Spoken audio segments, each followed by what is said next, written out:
Hello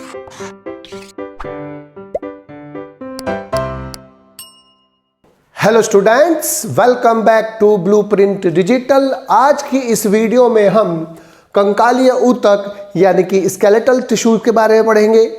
video को start करने से पहले हमारे चैनल को सब्सक्राइब करें और बेल आइकन दबाना न भूलें, जिससे हमारे लेटेस्ट वीडियोस की नोटिफिकेशन आपको प्राप्त होती रहे। अब हम आज के टॉपिक पर आते हैं।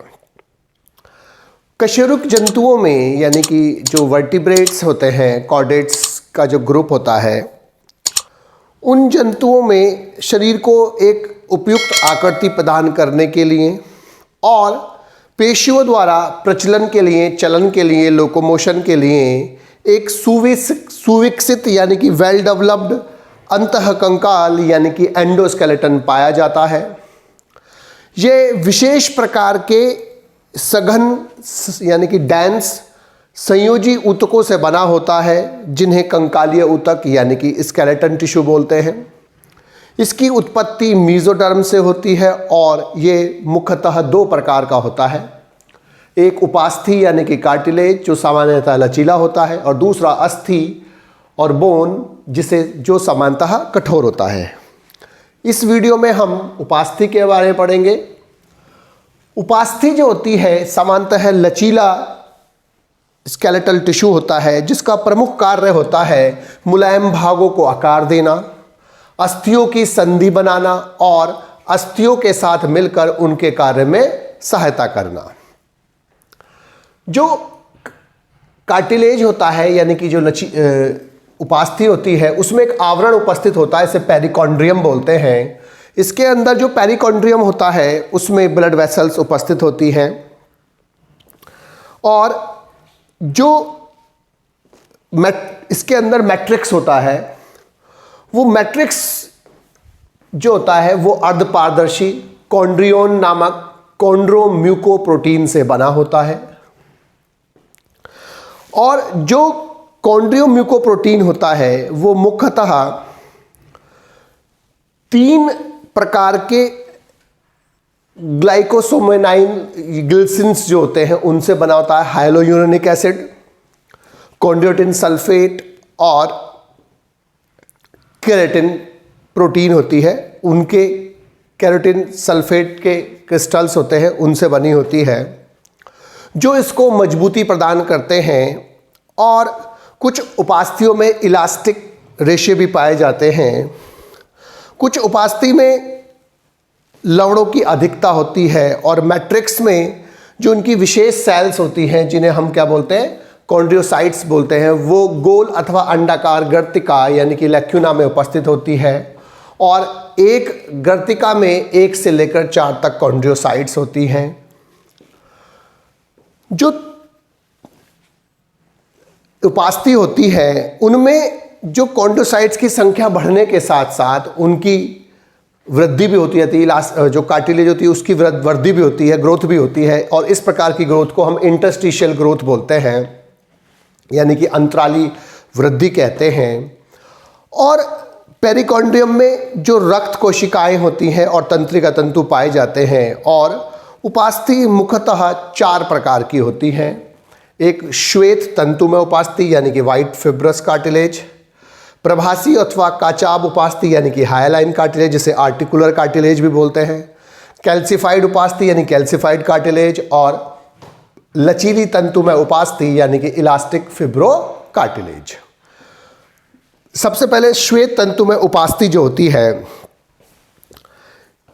अब इसमें नाम से पता चल रहा है कि इस प्रकार की जो उपास्थि है उसमें जो मैट्रिक्स जो होता है वो अर्धपारदर्शी संभागी नीले रंग का होता है। और उसमें मैट्रिक्स में श्वेत तंतुमय उपास्थि की जो खास बात है कि वो जो श्वेत तंतुमय उपास्थि होती है उसमें कोलेजन फाइबर्स होते हैं, जो वाइट फिब्रस फाइबर्स होते हैं, यानी कि जो श्वेत कोलेजन तंतु होते हैं उनकी ज़्यादा होती है मात्रा, और वो लहरदार गुच्छों के रूप में समांतर क्रम में लगे होते हैं।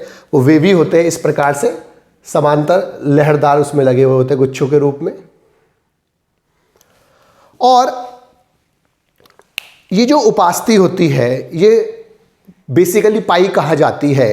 ये स्तनधारियों की श्रेणी मेखला यानी कि पेल्विक गिडल में पाई जाती है। यहाँ पर जो ऊपर की तरफ हिस्सा होता है वो पेक्टोरल गिडल होता है, जो नीचे की तरफ यहाँ पर जो ये जॉइंट होते हैं इसको हम पेल्विक गिडल बोलते हैं। तो यहाँ श्रेणी मेखला बोलते हैं इसको। पेल्विक गिडल की प्यूबिक सिम्फाइसिस में पाए जाते हैं, उसका निर्माण करती है ये। कशेरुकदंड के बीच में जो कशेरुकदंड में कशेरुकी के बीच में यानी कि वर्टिब्रेई के बीच में जो कार्टिलेज होता है वो इंटरवर्टिबल डिस्क कहलाता है, अंतर कशेरुक डिस्क कहलाता है।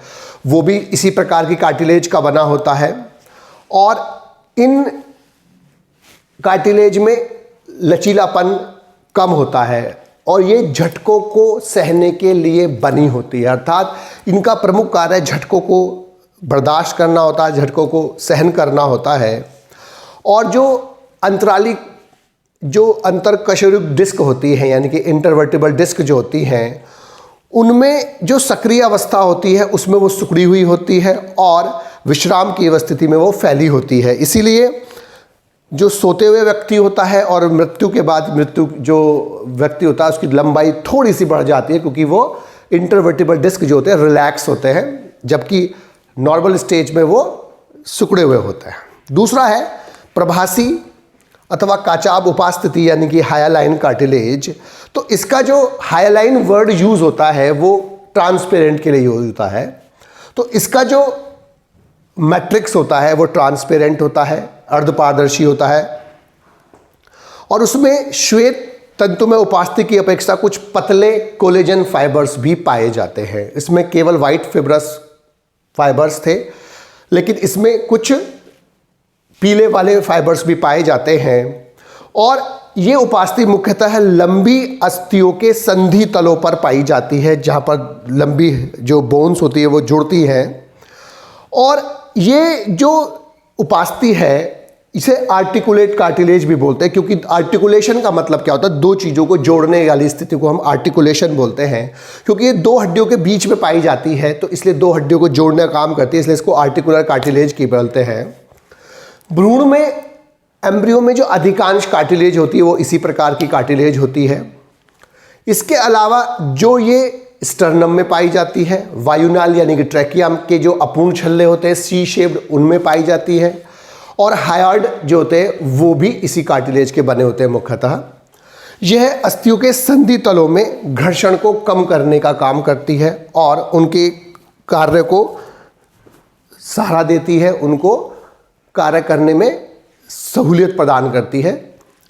तीसरा जो है कैल्सिफाइड कार्टिलेज। कैल्सिफाइड कार्टिलेज से मतलब क्या है कि इस प्रकार की उपास्थिति में जो मैट्रिक्स में अत्यधिक मात्रा में कैल्शियम के लवणों का जमाव होता है, निक्षेपण हो जाता है, जिसके कारण कैल्शियम के जो लवण हैं उनकी उपस्थिति के कारण ये कठोर हो जाती है, अर्थात ये अस्थि की तरह मजबूत हो जाती है, कठोर हो जाती है।